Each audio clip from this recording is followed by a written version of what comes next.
Assalamualaikum warahmatullahi wabarakatuh. Selamat pagi semuanya. Apa kabarnya hari ini? Semoga kalian semua baik-baik saja ya. Sebelum kita memulai pembelajaran pada hari ini, alangkah baiknya kita berdoa agar pembelajaran kali ini kita diberikan kemudahan. Tapi sebelum berdoa, saya ingin meminta senyuman terbaik dari Anda sebagai bentuk motivasi, sebagai bentuk dukungan moral untuk para tenaga medis kita yang sedang berjuang di garda terdepan melawan COVID-19 ini. Marilah kita berikan senyuman terbaik. Ya, terima kasih semuanya. Setelah itu, marilah kita berdoa, khususnya untuk para korban dari COVID-19 ini, baik yang OTG, ODP maupun PDP, agar segera diangkat penyakitnya. Dan yang sudah meninggal, kita doakan semoga ia diberikan tempat yang terbaik di sisinya. Dan juga terkhusus untuk para tenaga medis kita agar selalu diberikan kekuatan, ketabahan, dan semangat yang tiada hentinya untuk melawan COVID-19 ini. Berdoa untuk kepercayaan dan agamanya masing-masing. Berdoa dimulai. Ya, sebelum masuk ke materi pada pagi hari ini, saya ingin bertanya kepada kalian, untuk apa sih kita belajar bahasa Indonesia?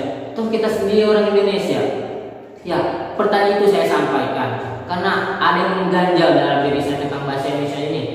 Terutama ketika saya membaca artikel dari Pak Makin Subukin yang di halaman Geotimes yang menyebut bahwa Habib Rizik dan juga Pak Ahok atau sekarang yang disapa dengan Pak BTP merupakan cerminan dari bahasa kita yang kita gunakan. Pak BTP yang dikenal dengan kritik yang pedas kepada para karyawannya, para staf-stafnya.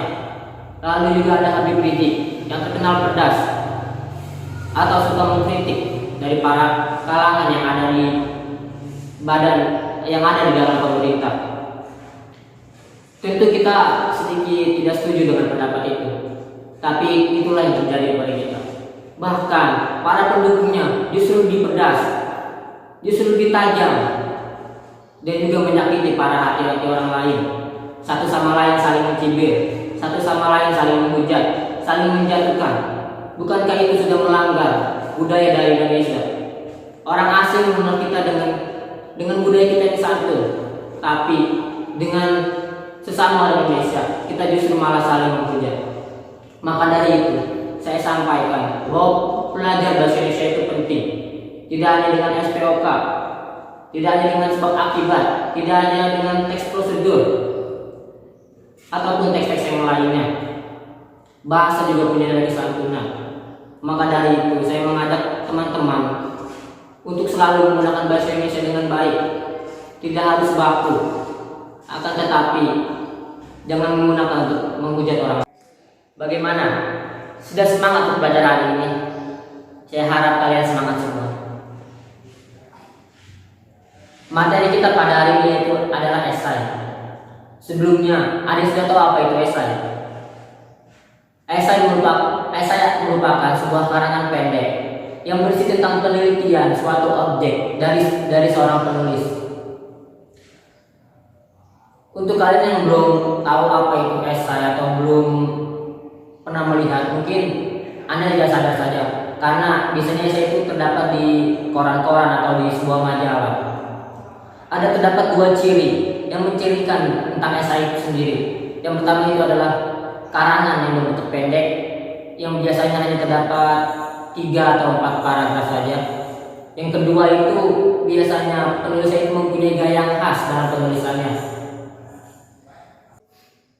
Selanjutnya itu ada tentang jenis-jenis dari esai itu sendiri. Yang pertama ada deskriptif, ada tajuk, ada cuplikan watak, ada esai yang berbentuk tentang pribadi, ada yang berbentuk reflektif, ada juga yang berbentuk kritik.